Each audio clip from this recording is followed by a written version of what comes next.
Assalamualaikum warahmatullahi wabarakatuh. Hadirin yang dimuliakan Allah Subhanahu wa taala dimanapun Anda berada.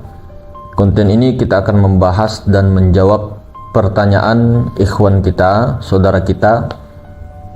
Kang Mas, bagaimana itu pendapat Kang Mas tentang 9 ruh? Sementara yang kita tahu bahwa ruh itu ada pendapatnya mengatakan 4, ada yang mengatakan 3, ada yang mengatakan 2 ya. Jadi kita jawab, sebenarnya hakikat sebenarnya ruh itu hanya satu.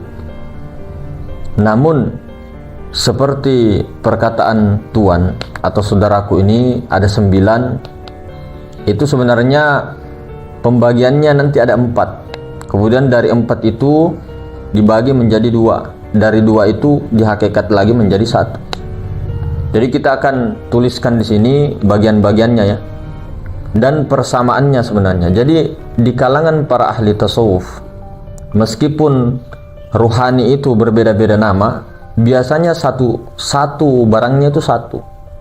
Nah, contoh ya, kita tulis dulu sampai 9. Jadi 9 ya, kemudian dikerucut menjadi 4. Jadi pernah kita dengar tentang Ruh Kudus, kemudian Ruh Rabbani, kemudian Ruh Idhofi, kemudian Ruh Nurani, yang kelima Ruh Ruhani, yang keenam Ruh Rahmani, yang ketujuh Ruh Jasmani, yang kedelapan Ruh Nabati, 9 Ruh Hewani. Nah 9. Nah, di antara 9 ruh ini nanti dikerucutkan menjadi 4. Nah, sebenarnya hadirin, Ruh Kudus ini dengan Ruh Rabbani itu satu barangnya. Nah, kemudian Ruh Idhofi dengan Ruh Nurani ini satu juga barangnya. Nah, kemudian Ruh Ruhani dengan Ruh Rohmani satu. Nah, Ruh Jasmani, Nabati dengan Hewani satu, jadi 3 ruh ini, Jasmani, Nabati, Hewani itu satu kesatuan. Itu tergabung di dalam jasmani. Begitupun dengan ruh ruhani. Ruh ruhani dengan ruh rahmani itu satu kesatuan. Nah, kemudian begitu juga dengan ruh idhofi dengan ruh nurani, satu kesatuan. Ruh kudus dengan ruh robani juga satu kesatuan. Maksudnya satu kesatuan itu bagaimana, Mas? Nah, ruh kudus dengan ruh rabbani, nah, itu lapisan. Jadi ruh rabbani ini lapisannya ruh kudus. Ruh nurani ini lapisan ruh idhofi, ruh rahmani ini lapisannya ruh ruhani, ruh hewani, ruh nabati lapisannya ruh jasmani. Nah, jadi ini menjadi 4. Nah, kalau istilah para ahli tasawuf tuh ini ruh jasmani, kemudian ruh ruhani, ruh nurani, ruh rabbani. Nah, dikelompokkannya begitu. Atau ada istilah lain, ruh jasmani, ruh rahmani, ruh idhofi, ruh kudus. Nah, banyak lagi. Jadi jangan terkecoh dengan nama-nama ini. Nah, kemudian dibagi 2 lagi. Setelah jadi 4, jadinya Muhammad, Nur Muhammad dengan Nur Ilahi. Nah, sebenarnya hakikatnya ini adalah satu. Nah, satu kesatuan di dalam 7 martabat. Martabat 1 sampai 7. Sebenarnya. Jadi sebenarnya semua ini adalah nur Tuhan. Nur Ilahi, kemudian ke Nur Muhammad sampai menjadi semuanya sampai ke Ruh Hewani. 9 tuh itu semua adalah satu hakikatnya.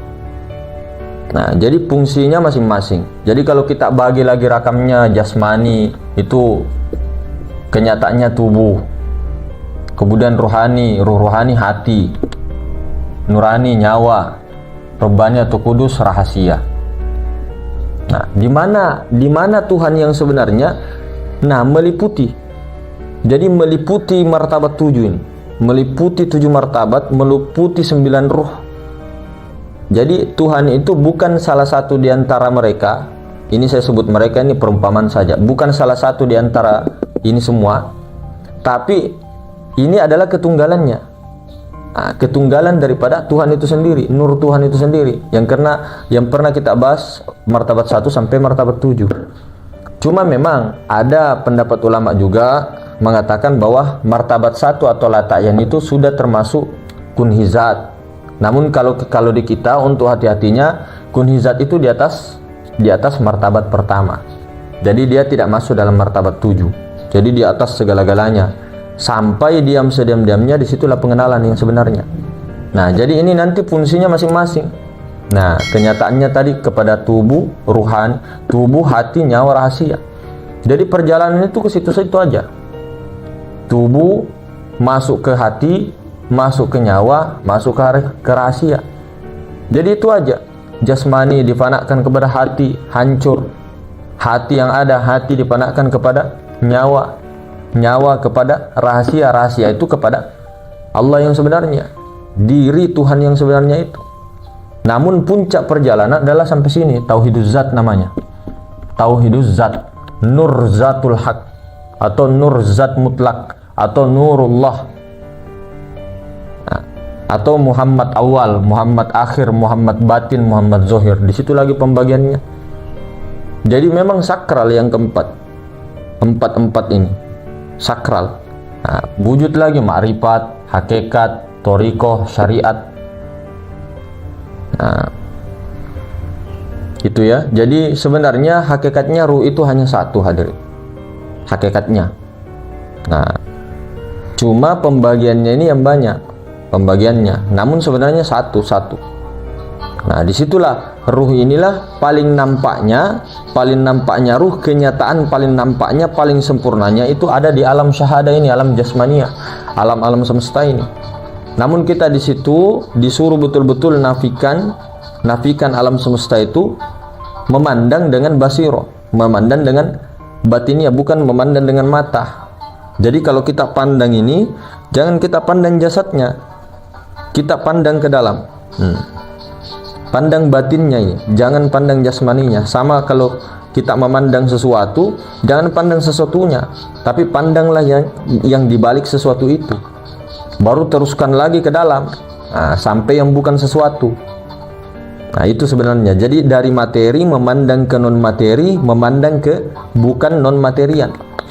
Bukan materi, bukan non materi. Jadi bukan sesuatu yang tidak bisa disebut, itulah yang sebenarnya. Baru duduklah seterusnya di situ. Bukan berarti kita menghilang-hilangkan, tidak. Jadi betul-betul meleburkan. Nah, setelah paham, amalkanlah terus amal ma'rifat itu. Ketika lupa, istighfarlah, kembalilah lagi berlindung. A'udzubillahi minasyaitonirrajim.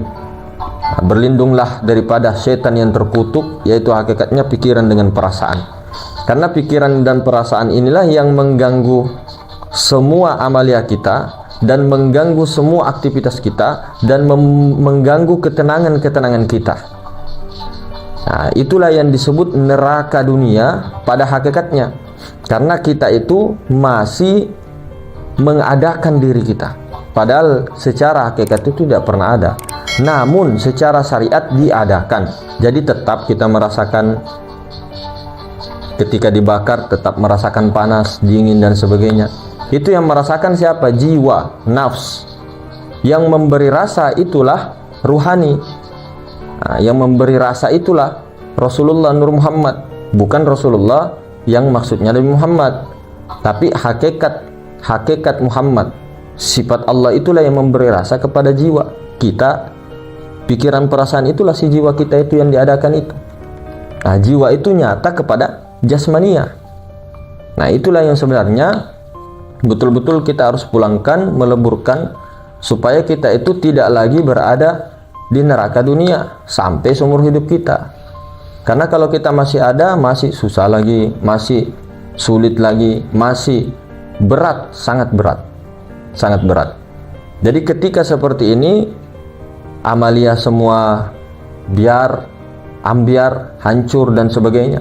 Karena kita masih menggunakan pikiran perasaan. Namun ini semua perlu betul-betul latihan. Ketika pikiran itu datang, perasaan langsung leburkan lagi. Bukan berarti tubuh kita disuruh diam. Yang disuruh diam itu pikiran perasaan, lebur kepada ketenangan, kesepian, lebur kepada surga dunia itulah. Surga dunia itulah maharuang sebenarnya, ketenangan yang abadi. Maka carilah ketenangan, bukan hanya menenangkan pikiran, perasaan ditenang-tenangkan tapi tidak tahu alamatnya kemana. Tidak, alamatnya itu adalah kepada yang ketenangan itu, yang maha tenang, yang maha kesucian, yang maha sunyi, yang maha ketenangan, yang maha kekal abadi, yang tidak pernah kesana kemari, naik turun dan sebagainya, kekal bako. Disitulah pikiran perasaan disimpan, dileburkan ke situ, sehingga mutu qabla anta mutu itu betul-betul bisa terrealisasikan. Nah, jadi betul-betul diamalkan. Jadi kalau sudah begitu, pandangan kita itu tidak boleh lagi ke makhluk, bahkan ke diri kita. Af'alnya itu hanya af'alnya saja, hanya af'al Allah. Karena ini semuanya adalah mazhar kenyataan zat, sifat, asma, af'al, mazhar kenyataan Allah. Semuanya itu kalau kita memandang pakai hakikat, tapi memandang pakai mata ini enggak mungkin bisa begitu. Jadi ini betul-betul pakai betul-betul zauknya, tembus lagi ke kesadaran. Jadi betul-betul diamaliyahkan itu 24 jam dalam kehidupan sehari-hari. Sebelum tidur, setelah bangun tidur, dalam bekerja, dalam mendirikan sholat, dalam mendirikan puasa, dalam keseharian di jalan dan sebagainya, itu diamalkan. Jadi jangan sampai ada perbuatan makhluk di dalam hudurul qalbi kita. Jadi penyaksian itu hanya Allah yang menyaksikan, dan Allah Ta'ala juga ya yang disaksikan. Maksudnya hanya Allah yang menyaksikan dirinya sendiri, afalnya, kelakuannya sendiri. Kita disuruh diam, bukan juga menyaksikan, bukan kita menyaksikan. Kelihatannya secara syariatnya seperti kita yang menyaksikan, tapi bukan. Di situ kita harus diam sediam-diamnya, biar Allah Ta'ala yang menyaksikan. Ketika pun ada pikiran lari-lari dan sebagainya, ada gelombang dan sebagainya, ada pergerakan apa sebagainya, itu hakikatnya Allah Ta'ala sendiri yang menyaksikan af'alnya. Nah ini kan semua termasuk af'al, pikiran, perasaan itu semua af'al, gerak ini semua af'al, alam semesta semuanya af'al, kelakuan daripada kenyataan Allah. Nah disitulah orang iman. Jadi kalau kita ini wajar, karena memang dibilang bahwa imannya para nabi itu naik terus, imannya para sahabat keluar masuk ya, keluar masuk, naik turun, naik turun, naik turun. Nah kita itu yang keluar masuk, bukan lagi naik turun, tapi keluar masuk, kadang keluar, kadang masuk. Makanya ada hadisnya Nabi Shallallahu Alaihi Wasallam, nanti di akhir zaman seorang pemuda itu paginya beriman, sorenya kafir. Sorenya beriman, paginya kafir. Semuanya umat-umat begitu. Karena kelemahan kita ini dalam kelemahan iman. Iman itu rasa kesadarannya betul-betul musyahadah kepada Allah itu kurang. Jadi bahasa musyahadah ini Allah Ta'ala sendiri yang menyaksikan. Ini cuma perumpamaan. Memang kalau bahasa-bahasa yang seperti ini betul-betul orang yang betul-betul sudah mempraktekkan, menjalani, baru bisa paham. Iya, sekalipun diinikan, dikalamkan dengan kalam-kalam yang tertentu mendekatkan paham, kalau orang itu belum menjalin tidak bakal bisa paham. Kerjanya seperti anak-anak yang memang tidak bisa untuk memahaminya. Tapi kalau sudah mempraktekkan langsung, itu bukan hanya duduk-duduk saja, kholwat begini saja dan sebagainya, tidak. Dalam keadaan berbicara, dalam keadaan keseharian, dalam keadaan bekerja, dalam keadaan apa saja, itu sudah amalia. Musyahadah di situ, syukur-syukur bisa fana terus, fana terus, fana terus. Jadi hilang sudah prasangka-prasangka bahwa kita yang melihat Allah, kita yang melihat Rasulullah, kita melihat Rasulullah hakikat ya, kita melihat afal Allah, tidak. Ya betul-betul Allah Ta'ala sendiri yang menyaksikan. Nah dengan amalia itu. Jadi itu tadi sudah kita tuntaskan. Ini pendapat ya, ijtihad. Jadi kalau memang berbeda silahkan, boleh disalahkan, itu hak masing-masing. Ya, semuanya benar menurut pahamnya masing-masing. Jadi seperti itu. Nah, kemungkinan begitu, saudara. Wassalamualaikum warahmatullahi wabarakatuh.